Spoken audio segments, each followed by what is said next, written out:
Hello दोस्तों, कैसे हो? आपका स्वागत है त्रिपाण स्टडी सेंटर में। आज जो हम करने जा रहे हैं क्लास 12 एनआईओएस बोर्ड का बायोलॉजिकल चैप्टर।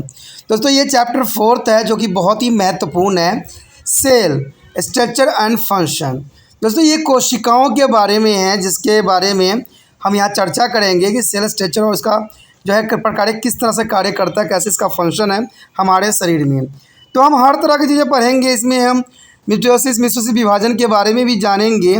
तो इसे सारे कुछ करेंगे, लेकिन जो है इस सब करने से पहले एक बात जो हमेशा मैं कहता हूँ, जिसको आपको सोचना भी चाहिए और विचार भी करना चाहिए और अमल तो करना ही चाहिए, वो ये है कि जब भी वीडियो देखिए पूरा देखिए, क्योंकि अधूरा जानकारी सदैव खतरनाक होता है। साथ में एक इम्पोर्टेंट बात ये भी रहता है, अगर आप पहली बार वीडियो देख रहे हो तो लाइक शेयर सब्सक्राइब करना मत भूलना।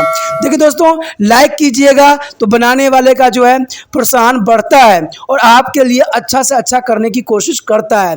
ठीक है, सब्सक्राइब करना आपके हित में है। इसका कारण ये है कि अगर आप सब्सक्राइब करके रखोगे तभी जो है मेरा वीडियो का नोटिफिकेशन मिलेगा। और आपको पता है कि मैं हर क्लास का जो है सब्जेक्ट डालता ही रहता हूँ समय समय पे। तो अगर सब्सक्राइब करके नहीं रखिएगा तो शायद उस वीडियो से आप अनभिज्ञ रह जाइएगा, यानी वो आपको प्राप्त नहीं होगा और आप उसका नॉलेज नहीं ले पाइएगा।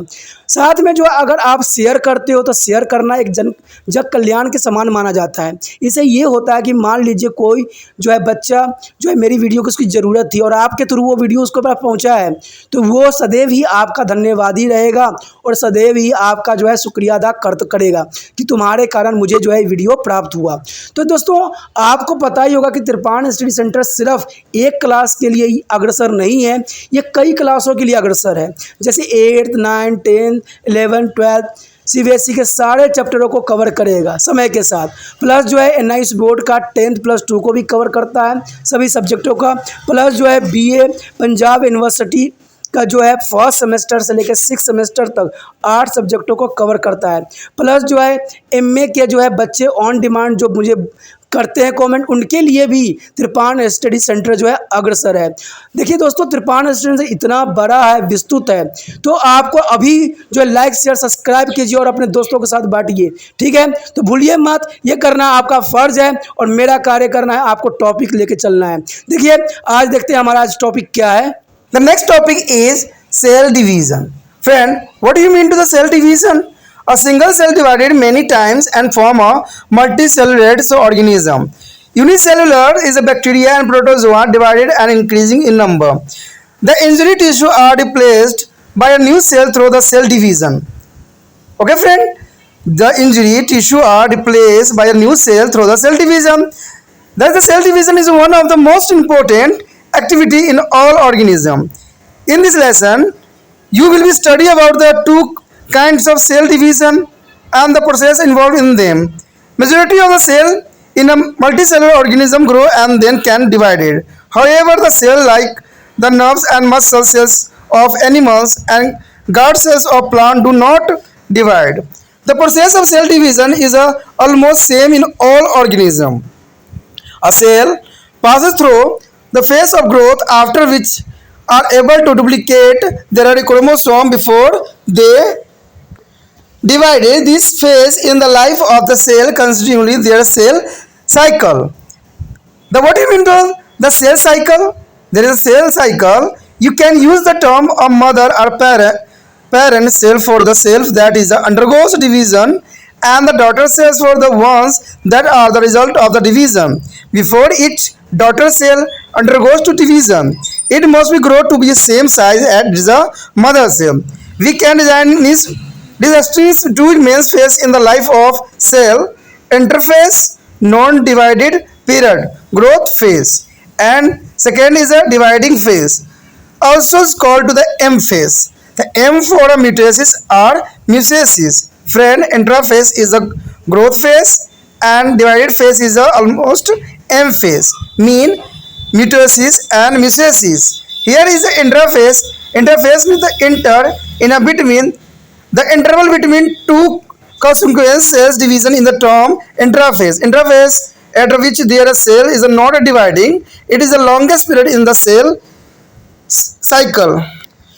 So in this figure, there are interphase is subdivided into three main period: is G1, S and G2. here G1 gap 1 phase is the first phase of growth. This is the longest phase. Lot of protein and RNA are synthesized during this phase.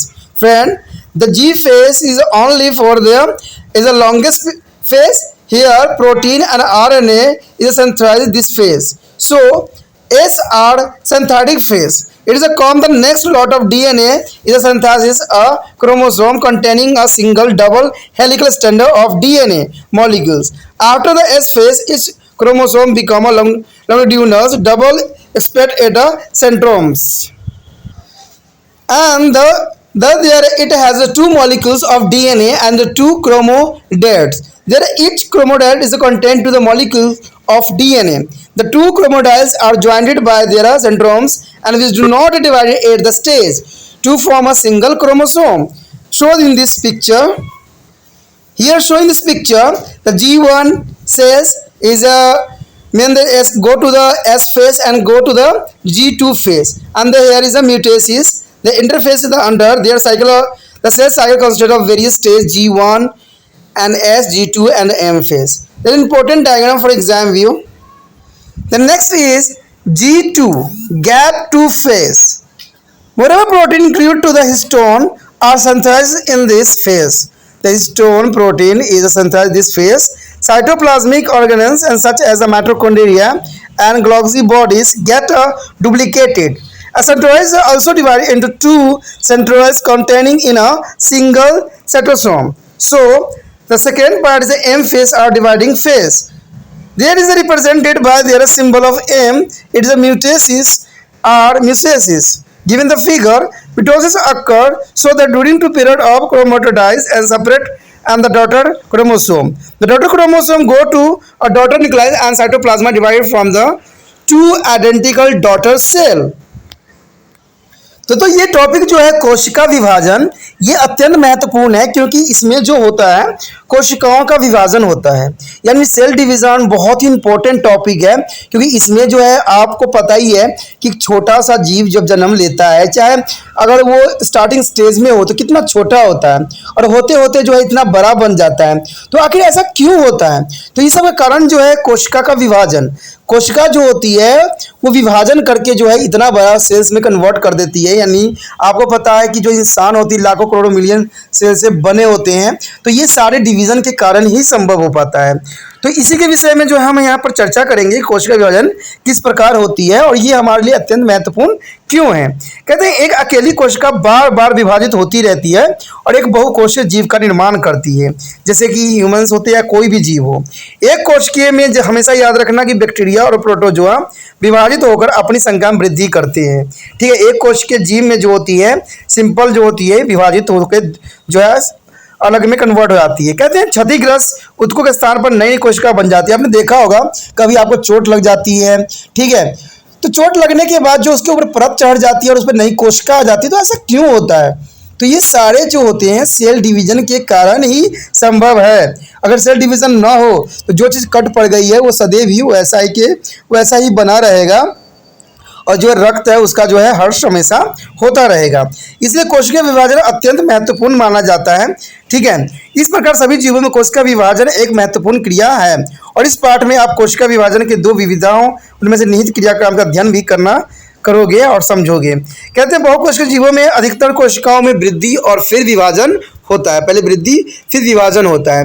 लेकिन प्राणी की तंत्रिका कोशिका, पेशी कोशिका तथा पादपों की रक्षक कोशिका विभाजित नहीं होती है। तो ये बहुत ही इंपॉर्टेंट बात रखती है कि तंत्रिका कोशिका और पेशी कोशिका और पादप की रक्षक कोशिका यानी गार्ड सेल्स ये कभी विभाजित नहीं होती। देखिए ये पीएमटी का क्वेश्चन बनता है कि जो प्राणियों में कौन कौन सी चीज़ों का जो होता है विभाजन नहीं होता है।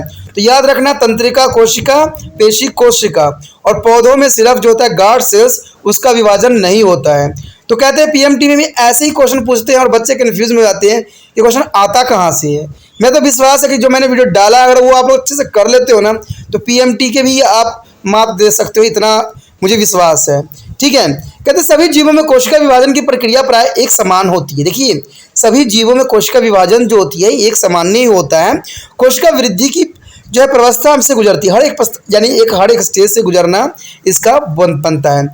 तब उपरांत वे विभाजन से पूर्व जो है गुणसूत्रों की संख्या दुगुनी कर देने में सक्षम हो जाते हैं। यानी जो गुणसूत्रों की संख्या होती है उसको क्या करते हैं दोस्तों, दुगुनी कर देती है, बढ़ा देती है। कोशिका के जीवन काल में होने वाली ये प्रवस्थाएं, यानी जो ये सब फेस होती है, सारी प्रवस्थाएं जो होती है, सारे फेस जो होते हैं, उसको हम कहते हैं सेल साइकिल, यानी जो है कोशिका चक्र के रूप में हम जो है इसको परिभाषित भी करते हैं। कहते हैं कि कोशिका चक्र अत्यंत महत्वपूर्ण क्यों होती है। देखिए, सेल साइकिल जो होती है बहुत ही इंपॉर्टेंट इसलिए माना जाता है कि विभाजन हो रही कोशिकाओं को जो है मात्र या जनक कोशिका कह सकते हैं, यानी जो आपको पता है कि मदर सेल्स कहते हैं, यानी मात्र या जनक कोशिका कह सकते हैं। और इसमें जो है उत्पन्न होने वाली कोशिकाओं के संतति कोशिका यानी डॉटर सेल के नाम से भी जाना जाता है। यानी संतत कोशिका का मतलब होता है दोस्तों डॉटर सेल।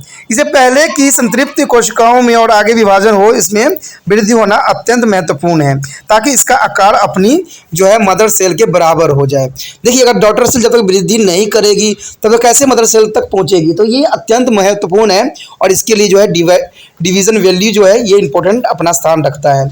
हम किसी भी कोशिका के जीवन काल में दो मुख्य अवस्थाओं से देख सकते हैं। देखिए, कोशिका विभाजन के जो जीवन काल है उसमें जो है दो फेज को महत्व दिया गया है। एक जो है अंतरावस्था यानी इंटरफेस माना गया है, वो अवधि जिसमें कोशिका विभाजन नहीं हो रहे हो वृद्धि प्रवस्था कहलाता है, यानी उसको अंतराल अवस्था यानी इंटरफेस कहते हैं। दूसरा जो होता है वो है विभाजनकारी प्रवस्था यानी सेकेंडली जो होता है, जिसे हम एम फेस भी कहते हैं।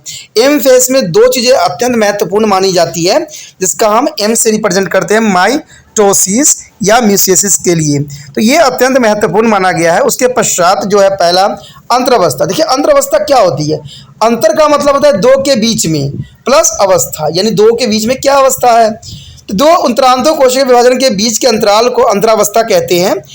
प्रस्ताव जिसमें कोशिका विभाजन नहीं हो रहे हो, कोशिका चक्र में यह सबसे लंबी अवधि होती है। ठीक है, ये सबसे लंबी अवधि होती है। अंतरावस्था के तीन प्रमुख कालों में विभाजित किया गया है, G1S and G2। G1S and G2 जो कि बहुत इंपॉर्टेंट है।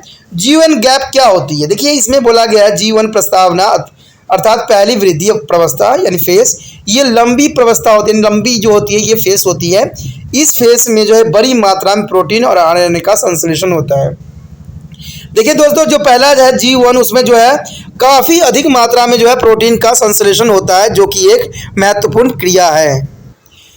उसके पश्चात दोस्तों आता है हमारा एस या संश्लेषित प्रवस्था।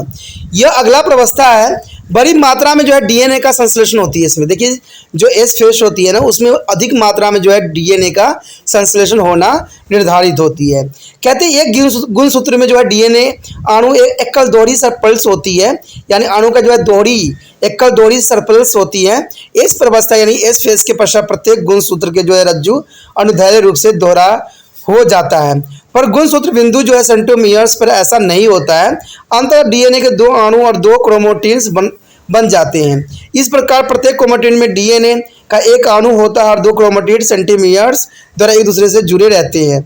जो अवस्था में विभाजित नहीं होता है उसको हम एकल गुणसूत्र कहते हैं। जैसा कि आप डायग्राम में भी क्लियर देख सकते हो कि यहाँ पर बताई गई G1 की फेज बताई गई है जो काफ़ी लंबी बताई गई हो, और जो है एस का फेज जो है थोड़ा शॉर्टर है और G2 का जो है बहुत शॉर्टर है। यहाँ पर जो है एम मिटोसिस फेज भी दर्शाया गया है, यानी ये अंतरावस्था इंटरफेस को भी पूरी तरह से दर्शाया गया। यानी ये जो है कोशिका चक्र में अनेक प्रवस्थाएं दिखाने का सबसे सरल और सरल साधन है, जिसमें G1S और G2 और M को जो है रिप्रेजेंट किया गया है। उसके पश्चात दोस्तों हमारा है G2 यानी G गैप 2 प्रवस्था यानी फेस। इस जो फेस के दौरान और अधिक प्रोटीन हिस्टोन सहित का संश्लेषण होता है। यहाँ पर जो है हिस्टोन और प्रोटीन का जो है संश्लेषण होता है, जो कि बहुत ही महत्वपूर्ण है। कोशिका द्रव्य कोशिकांग जैसे माइटोकॉन्ड्रिया ग्लोब्यूल का दुगुनी संख्या में बन जाती है। यहाँ पर जो है माइटोकॉन्ड्रिया ग्लोब्यूल का जो है दुगुनी संख्या में बनती है, जो कि महत्वपूर्ण एक बात रहती है। कहते हैं एकल सेंट्रोसोम के भीतर जो है स्थित सेंट्रोओल्स भी दो सेंट्रोओल में बढ़ जाते हैं, तो ये इसका काफ़ी महत्वपूर्ण बात रखती है। उसके बाद है एम प्रवस्था यानी विभाजनकारी प्रवस्था। इस फेज का जो निरूपण संकेत एम द्वारा किया गया हुआ है, जैसे आप चित्र में भी देखे होंगे। ठीक है, एम म्यूसिस और मिटोसिस को दर्शाता है। ठीक है, कहते हैं इसमें सूत्री विभाजन मिटोसिस होने से इस प्रवस्था में क्रोमोटिन अलग हो जाते हैं और जो है संतृप्त गुणसूत्र बनाते हैं। संतृप्त गुणसूत्र जो है अतिरिक्त केंद्रित में चले जाते हैं और कोशिका द्रव्य जो है बढ़कर दो सामान्य संयुक्त कोशिकाएं निर्माण करती है, जैसे कि कोई चीज का निर्माण हो। ठीक है, उसके पश्चात जो हमारा टॉपिक आएगा दोस्तों, कोशिका विभाजन के प्रकार। The next topic is kind of cell division. Friend, what do you mean to kind of cell division? The types of cell division. There are two kinds of cell division, mitosis cell division and meiosis cell division.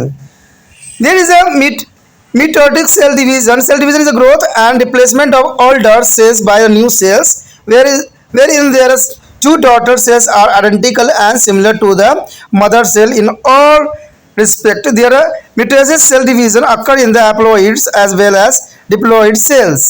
The mitosis cell division occur in the garnet for a sexual reproduction to the produce gamete. Their resultant cell X in a female and sperm in the male possess the half and chromosome number of that present in the parent cell. Their mitosis cell division take place only on diploid cell responsible for the production of the haploids spore is our gamete. So mitosis means the mitosis is a thread. Thread means a mitosis division into the four phase or stage term as. That is the first phase is a paraphase, metaphase, anaphase and telophase. Their phase refer to the change taking place in the nucleus. Here shown in this diagram, the two chromosomes are dividing the paraphase, and there is a centralized phase is the centromere chromatids and there are spindle fiber aquatic. And secondly is a metaphases. Metaphases are two cells division by two different category. Their chromatid is a metaphase is divided and the anaphase. Here is a mistake of anaphase. Is it? You put the F, so is a mistake of printing. There is a last is a telophase. There is a chromosomes or nuclear membrane refer a cell membrane cytokinesis and kinases of the later telophase. The stage of metaphase is a animal cells of premises. There is just one pair of chromosome in the divided cell. There is show the diagram is a clarity of your mind. So nucleus divided first and then the whole cell division. Division one of the nucleus to produce two daughter cells. Nucleus is called kerokinesis division, and of the cytoplasma to give to the daughter cells is called cytokinesis. Here showing is a paraphase. It is a show the three subphases. The allele paraphases is the first, is a centroid divided and the each of the two enteroids starting moving to about to the opposite pole of the nucleus of the dividing cell. So chromosome appear as a long thread and start coiling. The nucleus in case to becomes less distracted. Here is the paraphase and showing this diagram. The duplicated centroids and the nucleus and the metatubulus or spindle and duplicated the chromosome made of two chromatids. So there is so the clarity. The second is a middle paraphase. So chromosome condensations is the complete and they become a short and thick. Second is that each chromosome is made of the two chromatids held together at their centromere, and each chromatids contain newly duplicated daughter DNA molecules. And the third is a lateral paraphase. Here, centroids reach their opposite pole of the dividing cell, and second is some spindle fiber extend from two pole to be a equator of dividing cell, and C is the nuclear membranes disappear. And nuclei is not a visible. And next is a metaphase. Here, a chromosome are brought to the equator of the cell with the help of the spindle fiber. Showing this diagram, there is one chromosome made of two chromatids joined near their centromeres and equator. The pair of centromeres at one pose, macrotubulus for their parts of the spindle, and chromatids joined to the spindle macrotubulus at their centromere. The B part is each chromosome become attached to the two spindle fiber by centromere, where is each centromere is the joint to the opposite pole. The sister chromatids are not be yet separated, shown in this figure, and they become a centromeres are not divided. And the anaphase is the centromere of all their chromosome divided, and then each chromatid become a chromosome. Spindle fibers contract and pull of the centromere to be a opposite pole. So else their chromosome are pulled by the spindle fiber to the opposite pole there, and centromere where they acquire various shapes such as the V, J or I depending upon to the position of centromere. and the D is the half of the number of chromosomes moved over to one pole and the other half to the opposite pole. The cytokinesis is begin as the cleavage for it to start from the periphery to about the center in animal cells, and the plant cells plate appear in the center that is grow centrifugally to about to variable. There is a show in this diagram. This diagram is a clarity for your mind. Their sister chromatide began to pull it to the opposite pole, and the microtubules of their spindle pulling the centromeres of their chromatide is a anaphase. Stage is anaphase. The next is telophase. Telophase is the chromosome uncoiled to form a chromatide network as there are parent nuclei. So in this figure, telophase, and there is the clarity for your chromosome, and they are enclosed for the chromatide network in a telophase stage. Here is a B is a new nuclear membranes is a formed around to the each daughter nucleus. Nucleus is a appear again in the each newly formed daughter nucleus. There are next the cytokinesis. Here it is the process of the division of cytoplasma of a division cell into two. It is a narrates in the beginning of the telophase and the complete by the end of telophase. There is a mechanism of cytokinesis is different in the plant and animal cells. In animal cells, investigation of the plasma membranes proceed from to the periphery of their cell toward the entire.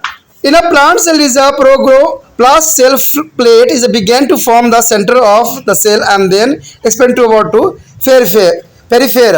And so in this picture, here in this cytokinesis, there is cytokinesis present of cellulose, cell wall, and cell membranes, nucleus, and there is the cytoplasma. And position of the cells is a plate formed with their equator of spindle. Pinna vasculus, there is a column to give rise to the new walls and membranes.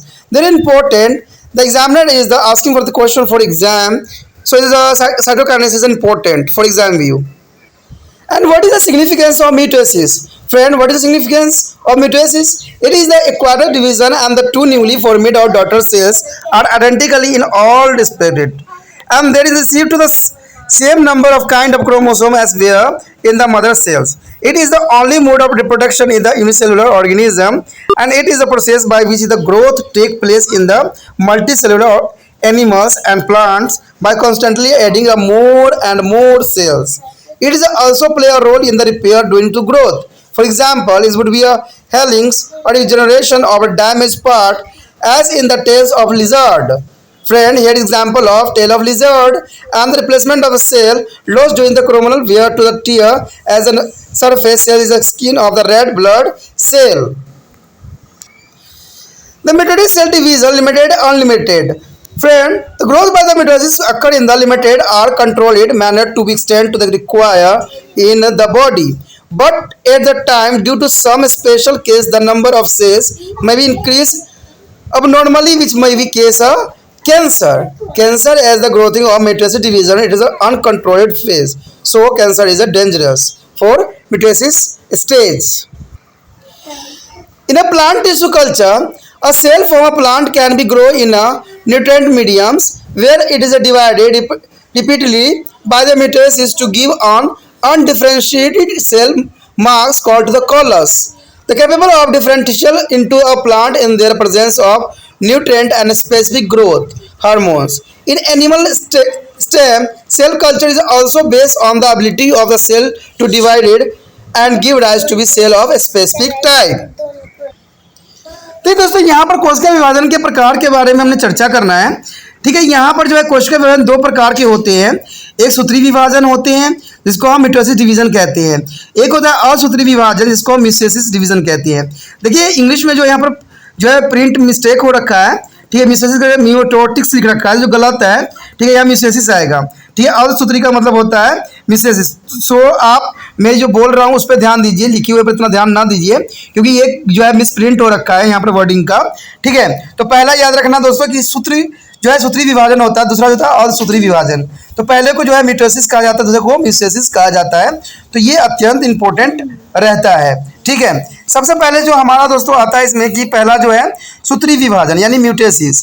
म्यूटेसिस ये विभाजन की वृद्धि के लिए तथा नई कोशिका द्वारा पुरानी कोशिकाओं के जो है प्रतिस्थापन के लिए होती है, यानी नई कोशिका का जो होता है पुरानी कोशिका का प्रतिस्थापन के लिए होता है। कहते हैं सूत्री विभाजन में दो सदरी कोशिकाएं पूर्ण रूप से जनक कोशिका संतरिष्ट सामान्य होता है, यानी जो मदर सेल्स होता है उसके सामान्य होता है। कहते हैं सूत्री विभाजन अगुणित और द्विगुणित दोनों कोशिकाओं में होते हैं, इसे हम समसूत्री भी कहते हैं। तो ये बहुत ही इंपॉर्टेंट बनाता है, ठीक है, ये कई जगह भी हमारे लिए उपयोगी सिद्ध भी होता है।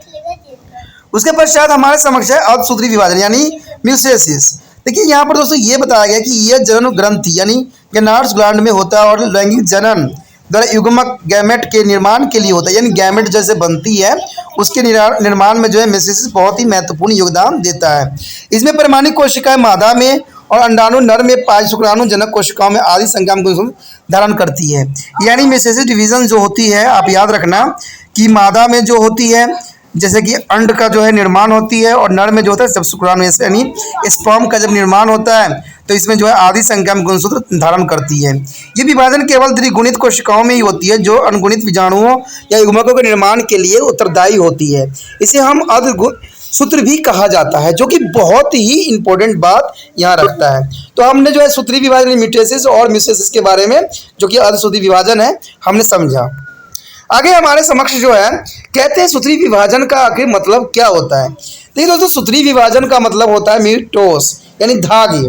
आप समझोगे कि धागे जैसा जो है संरचना आपको दिखेगा जब इसको देखोगे। तो सूत्री विभाजन के है 4 अवस्थाओं में बांटा गया है, जिसको हम पूर्व अवस्था, मध्य अवस्था, पश्चिम अवस्था और अत्यावस्था कहते हैं। इसको इंग्लिश में आपने पढ़ा भी होगा कि पेरोफेस, मेटाफेस, एनाफेस एंड टेलोफेस। दोस्तों याद करना अत्यंत ईजी रहता है अगर आप अच्छे समझते हो, तो मुझे नहीं लगता कि ये याद रखना बहुत ही मुश्किल आपके लिए होगा। जब हम लोग भी पढ़ते थे तो इतना मुश्किल नहीं था इसको याद करना, और इसका डायग्राम तो बहुत ही मज़ेदार से किया जाता है। ठीक है, अगर आप लोग प्रोत्साहित करते हो, अगर अच्छा करते हो, आगे देखते हो या फॉरवर्ड भी करते हो, तो हो सकता है कि मैं आपको जो है इसको हाथों से बना के और अच्छे से जो है इसको लेवल करके भी दिखाऊं। क्योंकि कहते हैं ना दोस्तों, मैंने पहले ही कह चुका हूं, अगर मैं आगे बढ़ूंगा तो आपको भी जो है अच्छे से अच्छे टेक्नोलॉजी के साथ आपके समझ जो है त्रिपाण स्टडी सेंटर प्रस्तुत होगा और आपके लिए जो है अच्छा से अच्छा करने की कोशिश किया जाएगा। ठीक है, कहते हैं मुझे ना फालतू वाला काम करने आता है, ना मुझे वो कुछ और करने आता है, ना मुझे आपको अधिक डिजिटलाइज करना है, मुझे सिर्फ आपको समझाना है, आपके सिलेबस को आपको समक्ष रखना है। क्योंकि कहते हैं ना, देखिए दोस्तों, कहते हैं ना लोगों को कि दुनिया में हर कुछ समझ लो, नहीं, जो आपका सिलेबस है अगर आप उसी को लेके अच्छे से चलिएगा ना तो एक अच्छा से अच्छा आप जो है बन सकते हो आगे चल के। आपको बहुत बायोलॉजी आपके हेल्पफुल रहेगा, चाहे वो डॉक्टरी फील्ड हो, चाहे कोई भी टेस्ट फील्ड हो, जहाँ भी मर्जी जाइए। ठीक है, जब हम मेडिकल फील्ड में जाइए आपके लिए अत्यंत महत्वपूर्ण साबित होगा। लेकिन तब होता है जब आप अपना सिलेबस को अच्छे से समझ के आगे चलते हो। इसका कारण ये होता है दोस्तों कि देखिए, जब सिलेबस बनाई जाती है तो सारी बातों को सोच के बनाई जाती है कि बच्चों को किस स्टेज पे क्या पढ़ाना है। ठीक है, तभी तो देखते हो कि कोई अगर नर्सरी क्लास के बच्चा होता है तो उसको हम पहले लाइन लगाना ही सिखाते हैं, चाहे आप अच्छे से स्कूल में चले जाओ, कहीं भी चले जाओ। तो उसी तरह से सिलेबस जो ये लोग बनाते हैं या सिलेबस होती है वो अत्यंत महत्वपूर्ण होता है। कुछ बच्चे पता क्या करते हैं, सिलेबस अपना देखते नहीं है और यहाँ वहाँ से जो है ज्ञान बटोरने की कोशिश करते हैं। तो ऐसे बच्चे पता क्या होते हैं, न घर के होते हैं न घाट के होते हैं, ये कुछ भी करने लायक ही नहीं रह जाते हैं फिर, क्योंकि कहते हैं उनको अधिक से अधिक जानकारी रखते हैं और उनको कुछ समझ ही नहीं रहता है। फिर कहते हैं अपना तो आप एग्जाम क्लियर कर नहीं पा रहे हो और आप यहाँ से वहाँ से ज्ञान के जो है भरमार करने की कोशिश कर रहे हो। तो ऐसा नहीं होता है दोस्तों। सिलेबस के रिगार्डिंग चलिए, देखिए सिलेबस कोई बनाई जाती है तो कुछ सोच समझ के बनाई जाती है और उस लेवल की बनाई जाती है। ठीक है, तो ये अत्यंत महत्वपूर्ण है। मेरा तो विश्वास है कि जो बच्चा इस वीडियो को देख लेता है, अच्छे से समझ लेता है, उसका पीएमटी भी अच्छे से क्लियर हो जाएगा और आगे चल के उसको बहुत ही हेल्पफुल साबित भी होगा। तो ये और भी अच्छा करेगा त्रिपाण स्टडी सेंटर। जब त्रिपाण सेंटर और बढ़ेगा तो कहते हैं ना, जो कहते समय के साथ सब कुछ बदलता रहता है, तो आने वाले समय में हो सकता है कि मैं और अच्छा करने की कोशिश करूँ और बेटर होगा। तो इसलिए जो है आप त्रिपाण स्टडी सेंटर को आगे बढ़ाइए और भी अच्छा करे, इसलिए जो है आप प्रोत्साहित भी कीजिए, जो कि बहुत ही महत्वपूर्ण बात यहाँ रखता है। चलिए, ये बात तो था आपके लिए बहुत इंपॉर्टेंट, लेकिन आपको समझ में आ ही गया होगा कि जो हमारा म्यूटेसिस डिवीजन यानी सूत्री विभाजन जो होती है वो 4 अवस्थाओं से गुजरती है, जिसको हम पूर्व अवस्था, मध्य अवस्था, पश्चिम अवस्था, अत्यावस्था कहते हैं, यानी प्रोफेस, मेटाफेस एंड एनीफेस एंड टेलीफेस में विभाजित होती है। ये प्रवस्थाएं केंद्र न्यूक्लियस के अंदर होने वाली परिवर्तन को संकेत करती है। ये याद रखना कि जो न्यूक्लियस में परिवर्तन होता है उसको ये चारों जो है संकेत करता है। पहले केंद्र विभाजित होता है और तब उपरांत पूरी कोशिका विभाजित होती है। एक कोशिका के विभाजित होने पर दो संदृढ़ कोशिका बन जाने क्रिया को जो है कैरियोकाइनेटोसिस कहा जाता है, यानी कैरियोकाइनेटोसिस कहा जाता है। कहते हैं कोशिका द्रव्य के विभाजित होने से दो संदृढ़ कोशिका बन जाती है। इसे हम साइटोकाइनेसिस कोशिका द्रव्य विभाजन भी कहते हैं, जो कि काफ़ी महत्वपूर्ण भी बनता है। यहाँ पर जो एक डायग्राम दिखाया गया होगा आपके समक्ष, ये डायग्राम अत्यंत महत्वपूर्ण है दोस्तों। कहते हैं पहले स्टेज में आप देखोगे तो जो दो दिया गया है आपके लिए के शेप में आप देख सकते हो, तो ये हेलिकल स्ट्रक्चर होता है दोस्तों। इसको आप देखोगे इसमें मदर और जो है फादर का दोनों का गुण सूत्र जो होते हैं इसी में अटैच होते हैं, ठीक है। अगर रंगील आप देखोगे ना तो इसमें आपको दिखेगा कि ये जो होती है, जो क्रोमोसोम होती है आपस में जो बढ़ता है वो माता और पिता दोनों का क्रोमोसोम होता है, यानी दो जोड़ी यहाँ पर दिखाया गया है। तो यही धीरे धीरे जो है डिवीजन करके एक नया सेल में कन्वर्ट हो जाता है, ठीक है। तो इसमें आपने देखे ही होंगे कि इसमें 3 फेस अभी जो दिख रहा है, पूर्व अवस्था, मध्य अवस्था और पश्चिम अवस्था जो है यहाँ पर दिखाया गया है। तो पहले में तो आपको पता है कि पहले एक तो थोड़ा सा जैगोट बनती, छोटी सी बनती, जिसमें ठीक है सेंट्रोमेयर्स, सेंट्रिओल्स जो है प्रोफेस में आता है, और सेंटीमियर्स जो होती है क्रोमोटोम्स में तंतु जो बनती है धीरे धीरे बनती है, और धीरे धीरे जो होता है मध्य रेखा में कन्वर्ट हो जाता है। जब वो पार्श्व अवस्था में आती है तो क्रोमोटिड्स होता है, लेकिन जब अंतावस्था या लास्ट फेज में जब जाता है तो जो होता है ये अलग बनने कोशिका झिल्ली सकुर्ती चली जाती है और ये 2 सेलों में कन्वर्ट हो जाती है। तो ये धीरे धीरे जो होता है क्रोमोसोम के अंदर झिल्ली जो है पुण्य बन जाती है। तो इस प्रकार जो होता है एक प्राणी कोशिका में सूत्री विभाजन की अवस्था, यह मानते हुए कि विभाजनकारी कोशिका केवल एक जोड़ी गुणसूत्र था, और इस तरह से जो है इसकी पूरी अवस्थाएं गुजरती है। कहते हैं आगे पूर्व अवस्था, इसमें 3 जो है उप अवस्थाएं दी गई। जो पूर्व अवस्था होती है इसके 3 अवस्थाओं में जो है बांटा गया है, और ये 3 अवस्थाएं जो है बहुत ही महत्वपूर्ण रखता है। और इसका सबसे पहला अवस्था तो यही आता है आरंभिक पूर्व अवस्था, यानी अर्लियर पूर्व फेज। इसमें दोस्तों जैसे डायग्राम में भी आप देखोगे पूर्व फेज पूर्व अवस्था को दिखाया गया है, ठीक है। इसमें जो है क्लैरिटी करने की पूरी कोशिश की गई है। तो इसमें बताया गया है कि सेंट्रिओल विभाजित होती है और 2 सेंट्रिओल्स में प्रत्येक विभाजनकारी जो होती है जो है कोशिका के विपरीत ध्रुवों की ओर जो है पहुंचने लगती है, यानी जो विपरीत होती रहती है एक दूसरे से दूर होने लग जाती है और विभाजित होने की कोशिश करती है। जैसे आपने पहले भी डायग्राम में देखा होगा, गुणसूत्र जो है लंबे सूत्रों के रूप में दिखाई देते हैं और कुंडलित होने लग जाती है, यानी धीरे धीरे क्या होने लग जाता है दोस्तों, कुंडलित बनाने लग जाती है, जो कि इसको बहुत ही महत्वपूर्ण बनाता है। उसके पश्चात केंद्र का विस्तार होने लगता है और इसकी जो है स्पष्टता कम होने लग जाती है। उसके मध्य पूर्व अवस्था में क्या होता है, यानी मिडिल फेस में क्या होती है, गुणसूत्र का सदन पूरा हो जाता है और ये छोटा और मोटा भी हो जाता है, यानी ये छोटा भी हो जाता है और ये मोटा भी हो जाता है। उसके पश्चात प्रत्येक क्रोमोसोम 2 क्रोमोटिन्स का बना होता है जो अपने अपने सेंटीमियर पर जो है परस्पर जुड़े रहते हैं, ठीक है। ये आपस में जो है जुड़े रहते हैं। कहते हैं प्रत्येक क्रोमोसोम में नव जो है प्रतिकृति बने और स्वतंत्र डीएनए अणु विद्यमान रहता है, जो कि बहुत ही महत्वपूर्ण इसको बनाता है। उसके पश्चात जो है हमारे समक्ष है उत्तर अवस्था, यानी लेटर फिर फेस। दोस्तों इसमें यही होता है कि सेंट्रिओल जो है विभाजनकारी कोशिका के विपरीत ध्रुवों पर पहुंच जाते हैं, यानी अलग अलग वो डिवीजन कर जाते हैं। कुछ जो है तर्कतंतु ध्रुव से लेकर कोशिका के मध्य भाग तक फैल जाती है, यानी ये जो होते हैं तंतु धीरे धीरे जो है मध्य भाग तक ये फैल जाती है। केंद्र की झिल्ली जो है लुप्त हो जाती है, जो केंद्र की झिल्ली होती है यानी सेंट्रोमर्स जो होते हैं वो धीरे धीरे क्या जाती है दोस्तों, लुप्त हो जाती है, यानी खत्म हो जाती है। कोशिका जो होता है दृष्टिगोचर नहीं होती, यानी कोशिकाएं जो होती है दृष्टिगोचर नहीं होती है, गायब नहीं होती, वो दिखती है।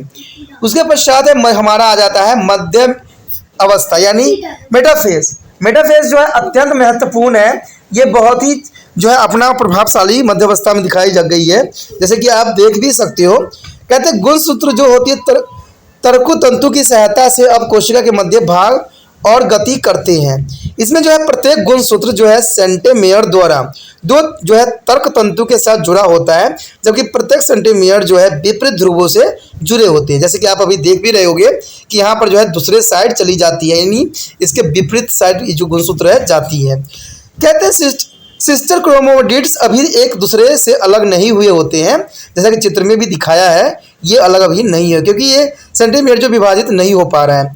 तो मध्य अवस्था का जो है डायग्राम में भी पूरा क्लैरिटी के साथ आपके समक्ष प्रस्तुत करने की कोशिश भी किया गया है। उसके पश्चात हमारे समक्ष आता है पाश्चय अवस्था यानी एनाफेज। एनाफेज का भी अपना एक महत्व है। कहते हैं सभी गुणसूत्रों को जो है सेंटीमेयर विभाजित हो जाती है और फिर प्रत्येक क्रोमोडेट एक गुणसूत्र बन जाता है, यानी इनका जो होता है गुणसूत्र बनता है। कहते हैं तर्क तंतु संकुलित होने से और सेंटीमेयर के विपरीत ध्रुवों की ओर जाने में लगता है, यानी ये तो दोनों जो होते तो दोस्तों होता है वो सेपरेट जब होती है तो ये दोनों दोनों जो है ऑपोजिट डायरेक्शन में जो है ये मूव करती है। यही तो इसकी खासियत, तभी तो एक नया जो सेल है वो जो है निर्माण होगी।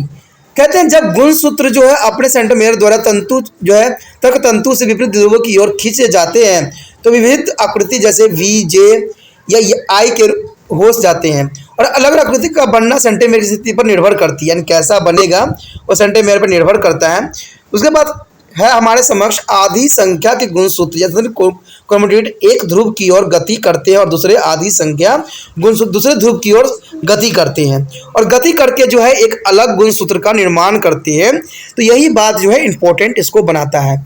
साइटोकाइनेसिस जो है आरंभ हो जाती है क्योंकि अब प्राणी कोशिका में वृहद खांच यानी क्लेवेज फोर का बनना परिधि केंद्र की ओर आरंभ हो जाती है, यानी क्लेवेजिंग होना दोस्तों यहाँ पर शुरू हो जाती है। कहते हैं पादप कोशिका में जो है कोशिका प्लेट केंद्र में बनता है और अब केंद्रिक वृद्धि पर जो है परिधि की ओर जाता है। उसके पश्चात जो हमारा अंतिम है वो है टेलीफेस। ठीक है, टेलीफेस में आप देख भी रहे होंगे, इसका डायग्राम भी है जो कि जहाँ पर जो है दो जो है डॉटर सेल में कन्वर्ट हो गया, यानी दो सेल में कन्वर्ट हो गया। ठीक है, इसमें गुणसूत्र अब कुंडलित होकर क्रोमेटिन जालक का निर्माण करना आरंभ कर देते हैं, जैसा कि जनक केंद्रक में होता है। प्रत्येक जो है केंद्रक के चारों ओर केंद्रकीय झिल्ली बन जाती है और प्रत्येक नवनिर्मित संद्रिक केंद्रक में केंद्रिका फिर से दिखाई देने लग जाती है, यानी फिर से जो है न्यूक्लियस यहाँ पर दिखाई देने लग जाता है। ठीक है, उसके पश्चात जो है हमारा साइटोकाइनेसिस। साइटोकाइनेसिस जो है बहुत ही महत्वपूर्ण है। देखिए दोस्तों, यहाँ पर जो है कोशिका द्रव्य विभाजन यानी साइटोकाइनेसिस। साइटोकाइनेसिस का मतलब होता है कोशिका द्रव्य विभाजन, जैसे कि आप यहाँ पर डायग्राम भी देखते होंगे। दोस्तों ये डायग्राम जो है कई बार महत्वपूर्ण है, कई बार एग्जामिनरों का फेवरेट रहा है और कई बार एग्जाम में आया भी है, तो इसको आप अच्छे से जो है इसकी प्रैक्टिस जरूर कर लेना। ये मेरा विश्वास है कि ये आने की चांसेस हमेशा एग्जाम में रहता है, कई बार आ चुका है, तो ये डायग्राम को जो है कर लेना। कहते हैं ये विभाजनकारी कोशिका को जो है कोशिका द्रव्य के दो भागों में विभाजित होने की प्रक्रिया है। इसकी शुरुआत जो होती है अत्यावस्था के शुरू में ही आरंभ हो जाती है और अंत्यावस्था समाप्त होते होते यह प्रक्रिया पूरी हो जाती है। कहते हैं पादप कोशिका प्राणी कोशिका जो है साइटोकाइनेसिस अलग अलग प्रकार से होते हैं। प्राणी कोशिका में प्लाज्मा झिल्ली का जो है अंतवल्य कोशिका भित्ति की परिधि के अंदर की ओर होती है, यानी कि उसका कोशिका भित्ति होती है अंदर की तरफ होती है।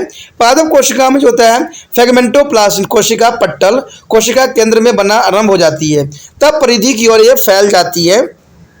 ठीक है, जैसे कि डायग्राम में अभी आप देखोगे, सबसे पहले जो हमारा देखोगे कि जो यहाँ पर परत दिखाई गई है वो स्लोस युक्त कोशिका भित्ति है। दूसरा जो है कोशिका झिल्ली है। ठीक है, उसके बाद केंद्रक पाया गया है और उसी के अंदर जो है केंद्रक द्रव्य जो है पूरे में दिखाया गया है। ठीक है, इसमें जो है कोशिका प्लेट की स्थिति पूर्व तर्क में भी दिखाया गया है।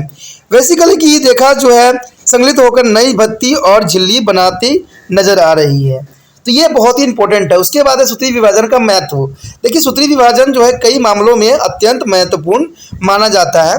ठीक है, इसलिए सूत्री विभाजन जो है इसका महत्व भी अपना एक स्थान रखता है।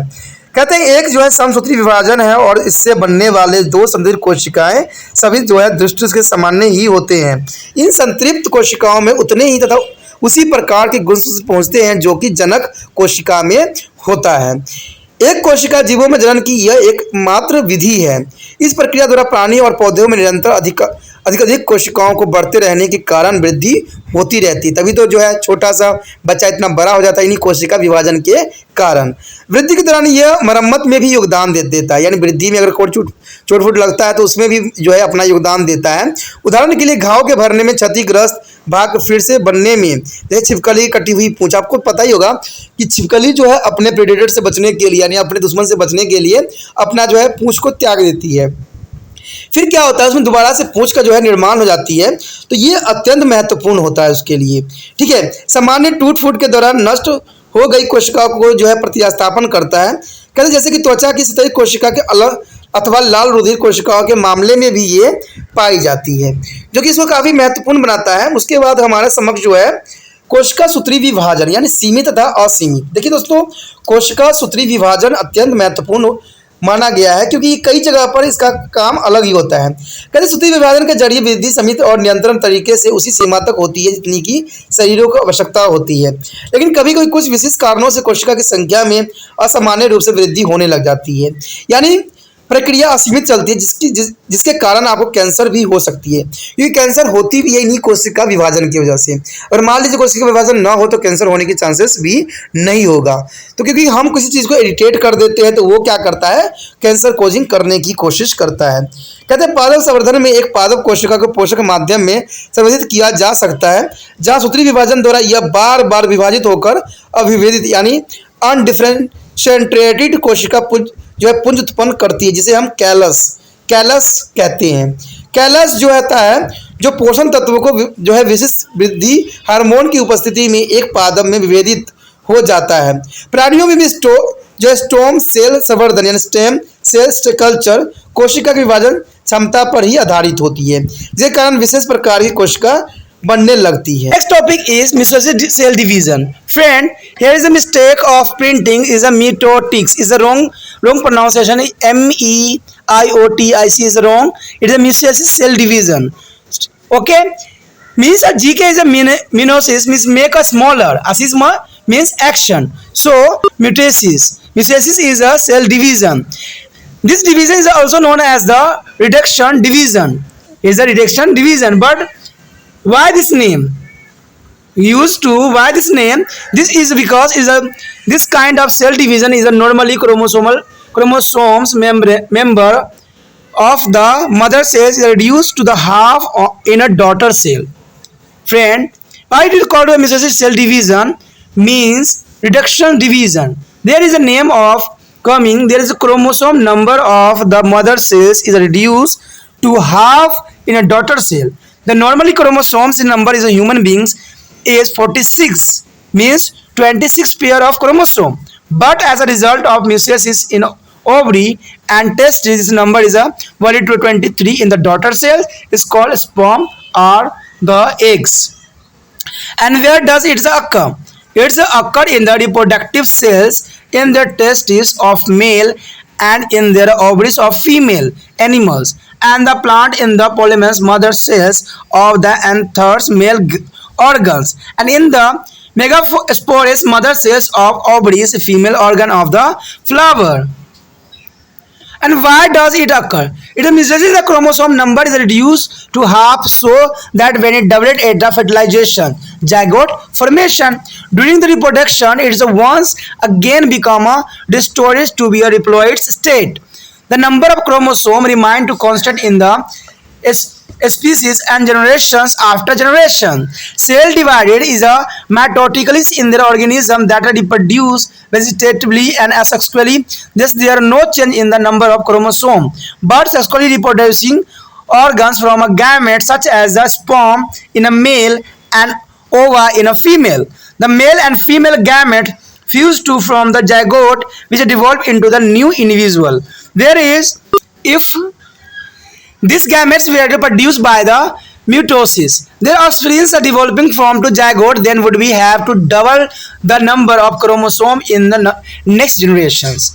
Every living organism has a defined a number of chromosomes in its body cells. Example, onion cells is a 16, potato cell is a 48, and horse is a 64, man is a 46. There is a dividing of chromosome. Friend, onion cell is a 16 chromosome, potato is a 48, horse has a 64 chromosomes, and man is a 46. Therefore, to keep the chromosome number of constant to reproductive cells of the parents, and ovaries and testes animals, and the pollen's mother cells in the anther, and there are megasporous mother cells in the valules inside their ovaries in plant, divided through the meiosis.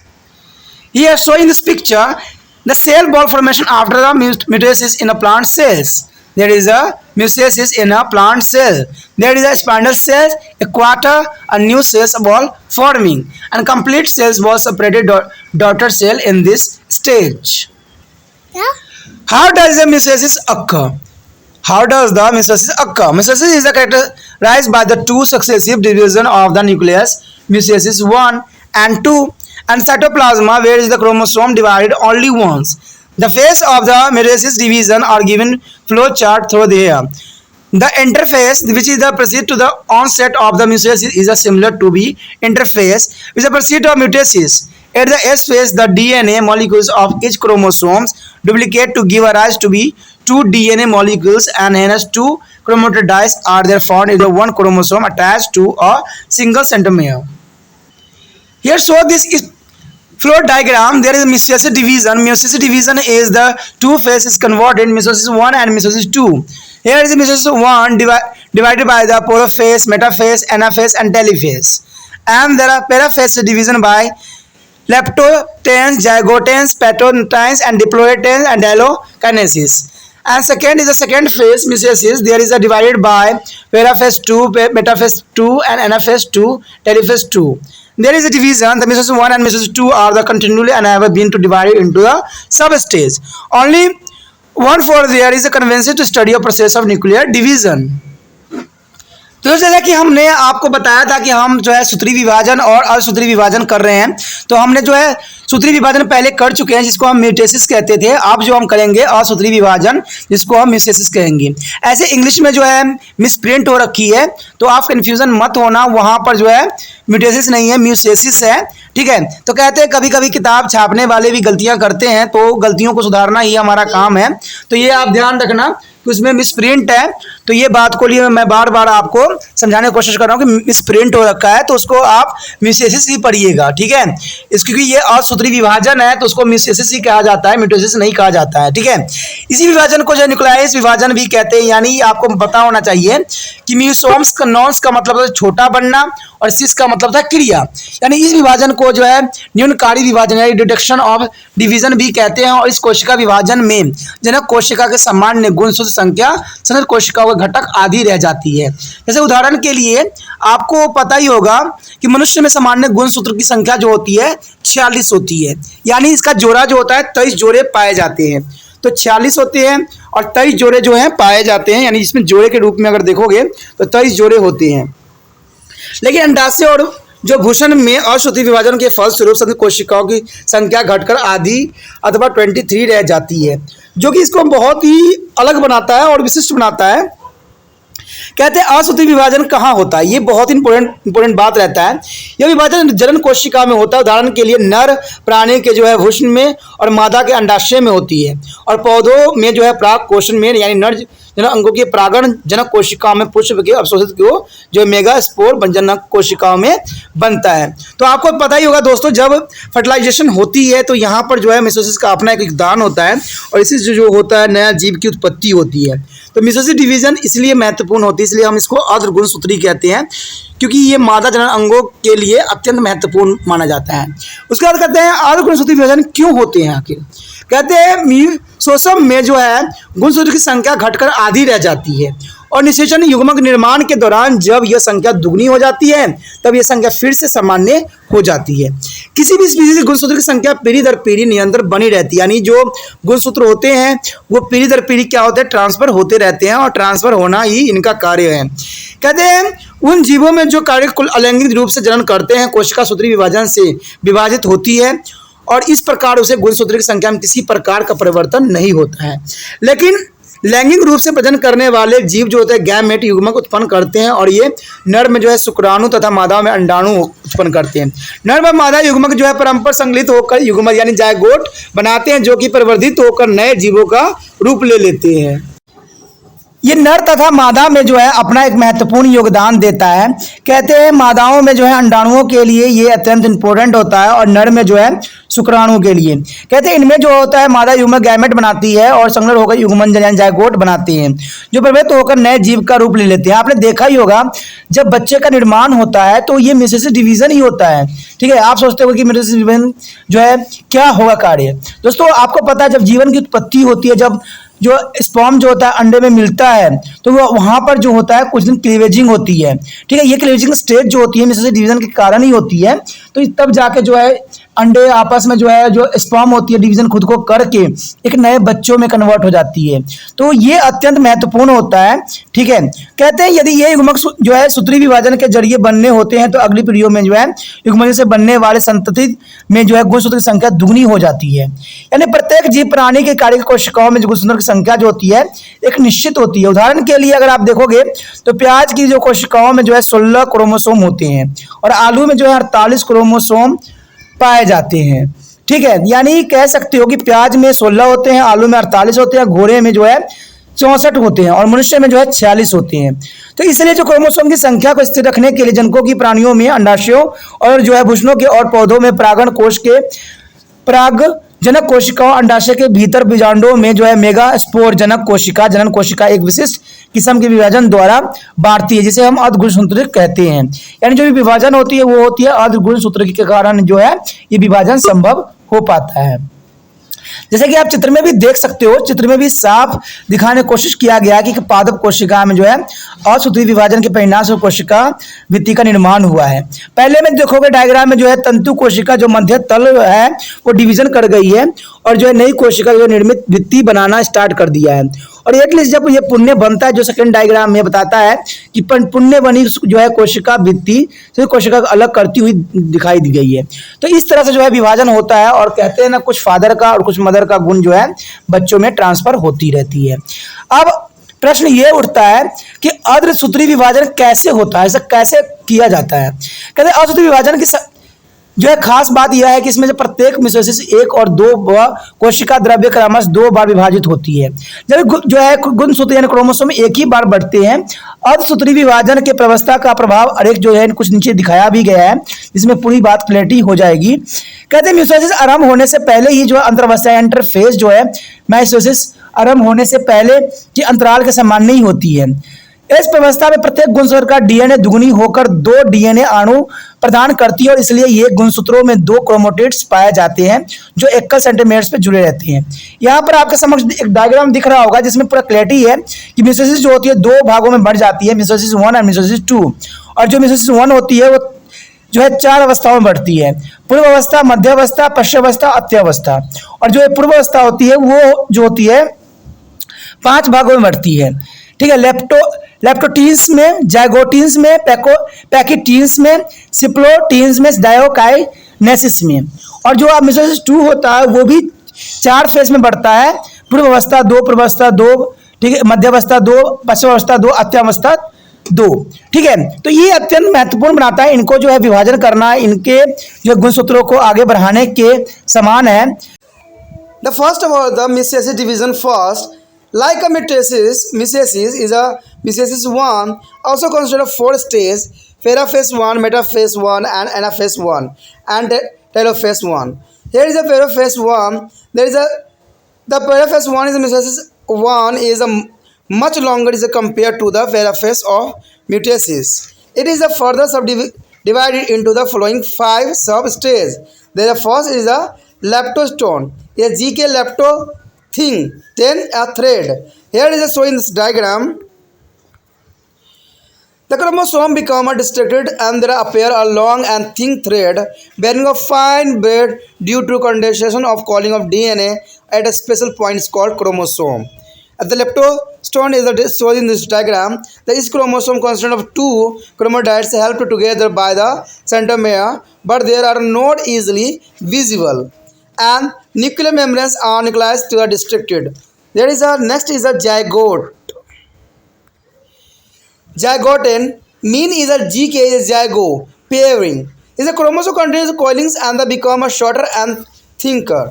That is similar to the homogenesis as a chromosomes start the pairing from a one end. The pairing is known as a symphosis. Then each pair of homologous chromosome is called bivalents. The nuclear membranes and the nuclei are distracted. There are zygotens shown in this picture. They are centromeres and chromosome bivalent. They are a formation. The next is pachydotense. Their GK fellow means think. There is the chromosome become a shorter and thinner due to the further coiling. And the each pair until called the bivalent showing to 4 chromatids senus to bivalent. They are also known as tetravalent. There is a Crossover occur at the end of the penetrance is a break and exchange of the paired genes and occur between non-sister chromatids types of a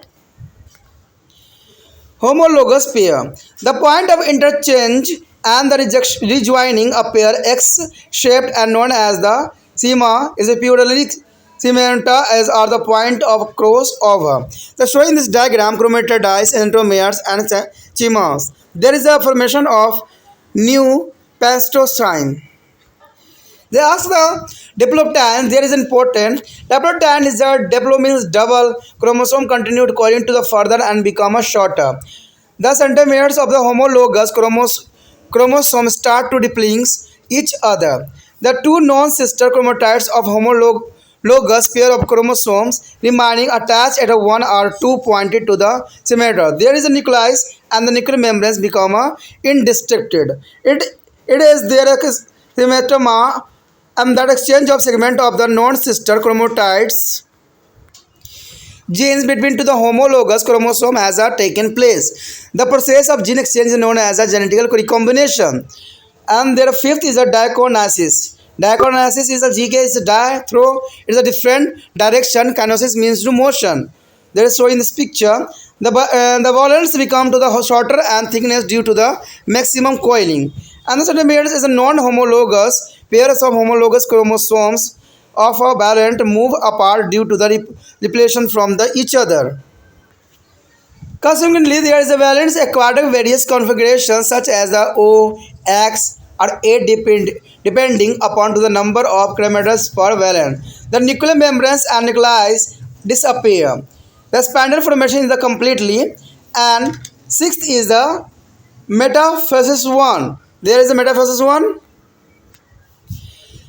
There is a valence arranged to themselves at their equatorially split. The homologous chromosomes arranged in such a way that all maternal or all paternal chromosomes do not get attached to same pole. In other words, some maternal and some paternal chromosomes are joined to each other. Shown in this picture, the metaphysis is the balanced equator is divided by the two poles. The two poles is a chromosome divided by each other. The spindle fiber is attached at the centromere of the chromosome. There one centromere is valent is joined to one pole and second centromere to join to the opposite pole by their separate spindle fiber. The seventh is anaphase 1. There is spindle fiber shortened. There are centromeres of homologous chromosomes are pulled along by the spindle fiber to about the opposite pole. No division of centromere for here. There is a homologous chromosome and the pole divided by the two stage. Thus, there half of the number chromosome, the each with their two chromatids of the parents, and shall go to the one pole and the remaining half to be opposite pole. Each set of chromosomes that move to be one pole consists of the mixture of the paternal, their maternal chromosome part, new genes combination. This is the basic reason for the mixing of the maternal and paternal genes in the product of mitosis. The 8 is the telophase first. There is the so in this figure, here the separate of chromosome uncoil in their new forming to daughter nuclei. There the daughter nuclei have the half the number of centromeres there compared to that in their parent nuclei. But sign each centromeres has a two chromatids is amount of DNA at the two poles at the telophase 1 is the same. And 2n deployed as the parents nucleus wherein their chromosome had a duplicated at the S phase. Their amount of DNA in the dividing cell up to anaphase 1 was 4n. The daughter cells now have half their amount of DNA as compared to that at the anaphase 1, that is 2n. Then nucleus repair and the nuclear membranes form. The daughter nucleus enter into the second mitosis division. There is shown in this picture there are independent two mitosis division for the metaphase 2 stage. Second is the mitosis division has to be same for a stage. Paraphase 2, metaphase 2, anaphase 2 and telophase 2. Here is a call to the mitosis. There are not a mitosis. Mitosis is a wrong word. There is a mitosis division has to same for a stage. There is a paraphase 2, metaphase 2, and anaphase 2, and telophase 2. First is the telophase 2. The chromosome shorten and the chromatids become restricted. The two chromatids of the each chromosome attached to their single centromere. Formation of spindle start, nucleus and the nuclear membranes begin to disappear.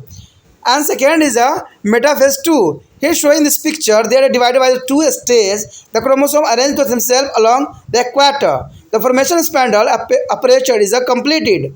There, the centromeres of each chromosome is attached by the two spindle fiber to be opposite pole. The anaphase 2, the centromere is each chromosome divided so that each chromatid has its own centromere, and each chromatid now is a complete chromosome. The chromatids get there is a respect to their centromeres and they become a daughter chromosomes and begin to move to the opposite pole due to a contraction of spindle fiber. The fourth is the telophase 2. The one reach of the pole, the chromosomes organize themselves into the haploids, daughter's nuclei. The nucleus and the nuclear membranes reappear. Each of the four daughter nuclei has half the number of chromosome N as well as there of half of the amount of DNA is compared to the parents nucleus 2N. There are cytokinesis. The cytokinesis is that this may be occur in the two successive stages, one after meiosis 1 and the after meiosis 2. Some instance is occur by only after meiosis 2. Thus, the after mitosis cell division for a diploid cell are formed. The significance of meiosis it is a help to maintain a constant number of chromosomes in different generations of species undergoing to the sexual reproduction. The meiosis occur due to the gamete formation, gametogenesis, and the reduce the membranes of chromosome from the diploids to and to the haploid in their gametes. This haploid gamete fuse to be form a diploids gamete, and due to the fertilization, the diploids is a zygote develops into the normal diploids individual. The meiosis establishes a new combination of characters due to be a mixing of parents and maternal chromosome and crossing over to during to the telophase 1. As a result of pregnancy, inherit their tail of both mothers and the father of new gene combination. They are important for the birthing of the new ones. Their father and mother genes same amount. The next is a comparison of mitosis and meiosis division. There are meiosis. First is a mitosis division and second is a meiosis division. The first cell division by only once. There are two cell division. First is a mitosis division and the second is a mitosis division. There is a first and second division. There is a first will take place in the somatic cells well as the reproductive cell, which is a maybe haploid and diploids and polloids. And second is there take place only a diploid germ cells. And next is the duration of the phase is a shorter few here. The telophase 1 is a completely longer, take a many days. There telophase simple. Telophase 1 is the complicated having to 5 sub-stages, namely a leptostome, zygostome, phenostome, diplotense, and diclosnesis. There are first is the symbiosis does not be occur, but secondly is the symbiosis is the homogenesis chromosome take place during to the telophase 1. The no exchange of the segment during to the phase between two non-sister chromatid of chromosome. Second is the exchange of segment during to crossings over between non-sister chromatids of two homogeneous chromosomes take place. There are 9 points. Each chromosome consists of 2 chromatids until to the centromere, and second is each bivalent have 4 chromatids and the 2 centromere. The next point is first the chromosome are duplicated at the beginning of telophase. Here second types in a telophase 1 is a chromosome paired to single, so the DNA duplication has been taken place in the interphase 1. And first in a metaphases, all the centromeres lines up in the same plan. The second is in a metaphase 1 and the centromeres are lined up into two plans which are parallel to the one to the another. And the first is the metaphase is a plate is made of the duplicated chromosome. The second is the metaphase plate is made of a pairing of chromosome. And first is the centromere division take place is during to anaphase. Here is second, so no centromere division during to NFS1, centromere divided only during to the NFS2. And the next point is first is a spindle fiber disappear completely in the telophase. There is second is a spindle fiber do not disappear completely during to the telophase 1. And next is the first is the repairings of nuclei at the telophase. The second is the nuclei do not appear in the telophase 1. The first stage is a metasis. There a chromosome number does not be changed at the end of metasis. And metasis is the second phase. There is a reduction of the chromosome number from the diploid and haploid. There is a first is the genetic constitution of the chromosome. Daughter cell is viewed identically to that of parent cell. Here is the second is the genetic constitution of the chromosome in a daughter cell is different and compared to be a parent cell. The daughter cell is the chromosomes containing a mixture of maternal and paternal genes. There is a first is a mitosis is a shorter duration, but meiosis is a so longer durations. It is the base of growth of repair and reproduction of vegetative and sexual reproduction organism, and there it is the basis of maintain of chromosome number of different generation of a species, reproductive, sexual as well as providing genetic variation in the pregnancy. And what is the karyotypes? The chromosome can be seen distributed only at the metaphase. There are then the photographed it's at a cut arranged in the pair of according to the size. Such arrangement of a homologous chromosome of the individual of descending order according to the size is a term as the karyotypes. See the human karyotypes in the chapter 21 of next for other. तो इसमें जो है असूत्री विभाजन एक जो होता है क्या कहता है, सूत्री विभाजन की भांति मियोसिस में भी 4 अवस्थाएं होती है, पूर्वावस्था, मध्यावस्था, पश्चावस्था, अंत्यावस्था। देखिए दोस्तों, ये याद करना बहुत ही इजी है। मेसोफेज, मेटाफेज, एनाफेज, टेलोफेज, यानी ये याद करना आपके लिए बहुत ही आसान बना देता है। ठीक है, तो इसमें यही बात बताई गई है कि असूत्री विभाजन एक की पूर्वावस्था सूत्री विभाजन की पूर्वावस्था से कहीं अधिक लंबी अवधि तक चलती रहती है, यानी थोड़ा लंबा होता है। जैसे कि आप देखोगे यहाँ पर डायग्राम ही बताया गया कि लेटोटोन टीन्स में कैसे दिखाया गया है। यह अवस्था फिर और आगे निम्नलिखित 5 उपावस्था में बढ़ जाती है, यानी ये 5 अवस्थाओं में बढ़ जाती है। जिसमें पहला तो आता है तनु सूत्र यानी लेप्टोटिन्स। ठीक है, लेप्टोटिन का मतलब होता है पतला और तनु का मतलब होता है सूत्र। गुणसूत्र जो है सघन डीएनए के कुंडलन यानी स्थूल गाढ़ बनाने के परिणाम स्वरूप विशिष्ट बिंदु जिसे सेंट्रोमेयर कहते हैं पर लंबे एवं पतले सूत्र जिस पर काफी छोटे छोटे वेड होते हैं के रूप में स्पष्ट दिखाई देने लग जाते हैं। ठीक है, उसके पश्चात जो है प्रत्येक गुणसूत्र अब 2 क्रोमेटिन का बना होता है और ये दोनों जो क्रोमेटिन है सेंट्रोमेयर्स जरिए परस्पर जुड़े रहते हैं, लेकिन ये आसानी से दिखाई नहीं देते हैं। ये बात इंपॉर्टेंट है। केंद्र की झिल्ली और केंद्रीय स्पष्ट होते हैं। दूसरी बात कहता है युग्म सूत्र को जिसको हम जायगोटीन भी कहते हैं। जायगोटीन का मतलब होता है, जायगो का मतलब युग्म। ठीक है, गुणसूत्र कुंडलित होकर छोटे और अधिक स्थूल हो जाते हैं, जैसे चित्र में भी दिखाया गया है। ठीक है, उसमें कहते हैं सामान्यतः जो समजात यानी होमोलोगस क्रोमोसोम छोर पर से आसपास आकर परस्पर युग्मन आरंभ कर देते हैं। इस युग्मन को जो है सूत्र युग्मन सिम्पोसिस भी कहते हैं। समजात गुणसूत्र के प्रत्येक जोड़ी को जो युग्मलिक गुणसूत्र भी कहा जाता है। उसके पश्चात जो है कहते हैं केंद्रीय झिल्ली और केंद्रीय स्पष्ट होते हैं। अब इसमें तीसरी बात जो इसकी रिवीजन होती है वो होती है स्थूल पटल पैकेटिन। ठीक है, यानी ग्रीक वर्ड में पैकेज का मतलब होता है मोटा और अधिक कुंडल के कारण जो है क्रोमोसोम लघु और स्थूल होते जाते हैं। युग्मलिक गुणसूत्र नामक इकाई जो है युग्लिक्स कहलाते हैं, जो कि 4 क्रोमेटिड्स के बनी होती है। इसे हम चतुर्कीय एंटेटा वैलेंट भी कहते हैं। ठीक है, उसके बाद है पैकेटिन्स। अवस्था को होते होते जो है जीन विनियम क्रॉसिंग ओवर होना आरंभ हो जाती है और तब पश्चात जो है सिस्टर यानी क्रोमेटिड समजातीय जोड़े के बीच सभी क्रोमेटिडों का जो होता है टूटना और उनके खंडन को जो विनिमय आरंभ हो जाती है।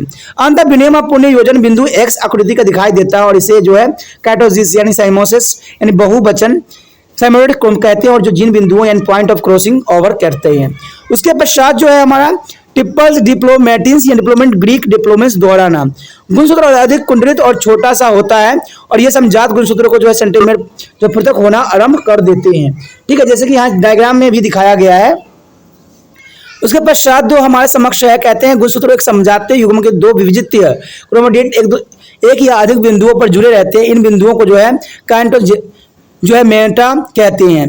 कार्बन मेटा पर भी समजात गुणसूत्र के बीच क्रोमेटिड्स के खंडों का विनिमय होता है और इस प्रक्रिया को जो है अनुवांशिक पुनर्योजन यानी जेनेटिकल रिकॉम्बिनेशन भी कहते हैं। ठीक है, इसको जेनेटिकल रिकॉम्बिनेशन कहते हैं। उसके बाद बात है प्रागतिक्रम यानी डायकोनाइसिस। डायकोनिस मीन्स होता है द्वारा विभिन्न दिशाओं में, यानी काइनेसिस का मतलब होता है गति। जैसा कि यहाँ पर डायग्राम में भी दिखाया गया है डायकोनोसिस के बारे में, कहते हैं अधिक कुंडलन के कारण युग्मली लघुत्तम और स्थूल हो जाते हैं। युगली जो है गुणसूत्र के समजातीय गुणसूत्र के सेंट्रोमेयर और असमजातीय खंड एक दूसरे से दूर हटने लगते हैं और ये विकर्षण के कारण होता है। ठीक है, उसके बाद कहते हैं परिणाम स्वरूप जो है उगलिस विधित आकृति जैसे ओ एस और 8 जैसे बन जाते हैं। आकृति का बना प्रतीक युग्मन जो है कांटोमेंटा की संख्या पर निर्भर करती है। ठीक है, उसके बाद है केंद्र की झिल्ली और केंद्रीय लुप्त हो जाते हैं। इसके पश्चात जो है तरकु यह है स्पैंडल फॉर्मेशन निर्माण पुण्य हो जाती है। उसके पश्चात जो आती है मध्यावस्था। इस मध्यावस्था में जैसे आप देख भी सकते हो कि कैसे मध्यावस्था में जो है डिवीजन हो चुकी है। युग्म गुणसूत्र अपने आप को जो है मध्य तल पर व्यवस्थित कर लेती है।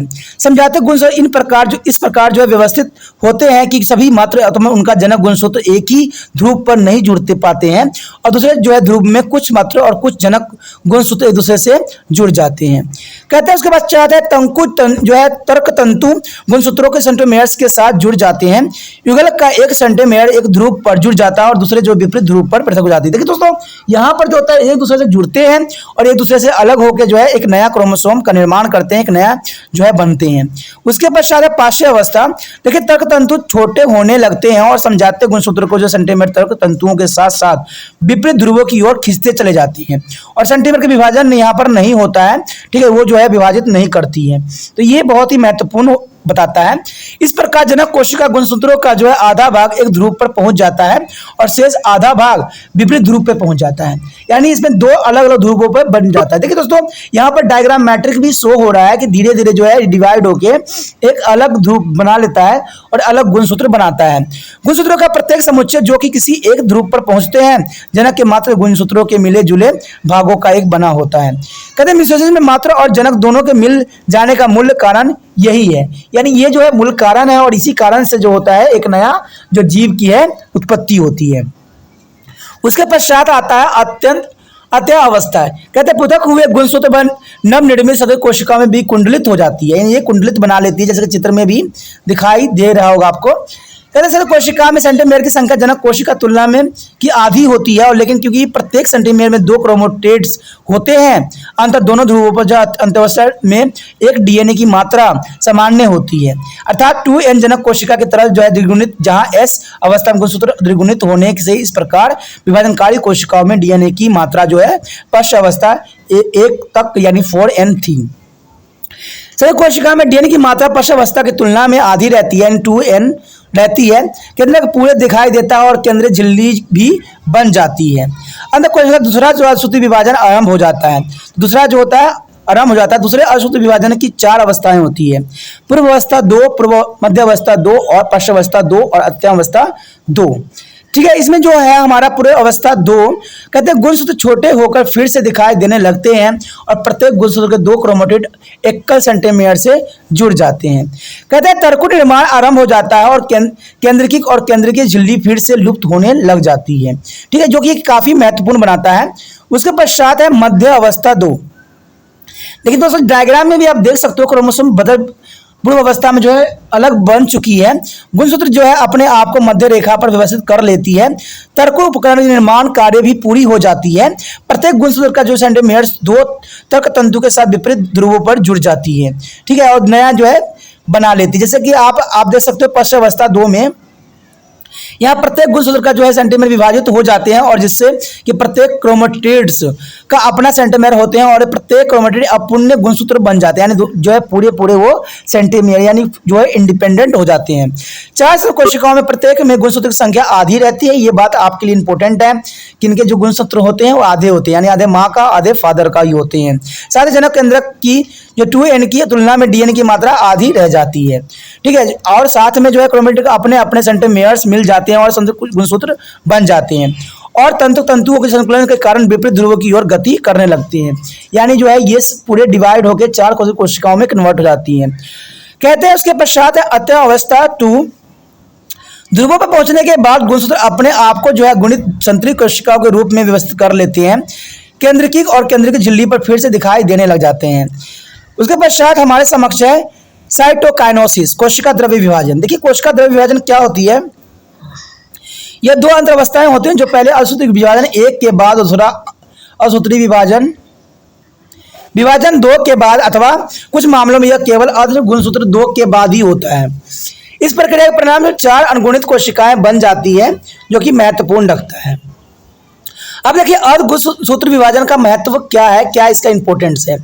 तो यही होता है कि यह स्पीशीज के विभिन्न पीढ़ियों में जिनमें लैंगिक जनन होता है उनमें गुणसूत्रों की संख्या नियमित बनाए रखने में मदद करती है। दूसरी बात है असूत्री विभाजन युग्मों को यानी गैमेट के निर्माण युग्म जनन जो है गैमेटोजेनेसिस युग्मोकर्षण गैमेटोजेनेसिस के दौरान होती है, और इसके दौरान जो है गैमेटो में गुणसूत्र की संख्या दुगुनित N2N से घटकर अनगुणित 1 रह जाती है। एक अर्ध गैमेट निर्माण के बाद संगलित होकर द्विगुण युग्मक का निर्माण करती है। द्विगुणित युग्मक से ही सामान्य व्यवस्थित होती है, यानी इसी तरह से जो होता है गुणसूत्र आगे बढ़ता है। पूर्वावस्था में लक्षणों के नए समय के कारणों से स्थापित होती है, जैसे मात्र और जनक जो है गुणसूत्रों की मिश्रित हो जाने से। पूर्वावस्था 1 के दौरान जीन विनिमय के कारण होता है, और इस परिणाम स्वरूप जो है परिणाम से संतानों में माँ बाप दोनों के गुण जो है समावेश नए जीवन पुण्य के कारण बनता है। यानी इसी कारण जो है नए जीव का जो है निर्माण होती है, और दोनों में जो है बच्चों का जो है गुण पाया जाता है। अब देखिए सूत्री विभाजन और असूत्री विभाजन में क्या अंतर है, ये आपके लिए बहुत इंपॉर्टेंट है एग्जाम व्यू से, तो इसको अच्छे से दोस्तों जरूर कर लीजिए, क्योंकि गुण सूत्री विभाजन जो है अत्यंत महत्वपूर्ण है। कहते हैं कोशिका केवल एक बार विभाजित होती है इसमें सूत्री विभाजन में। असूत्री विभाजन में जो होते कोशिका विभाजन 2 बार होती है।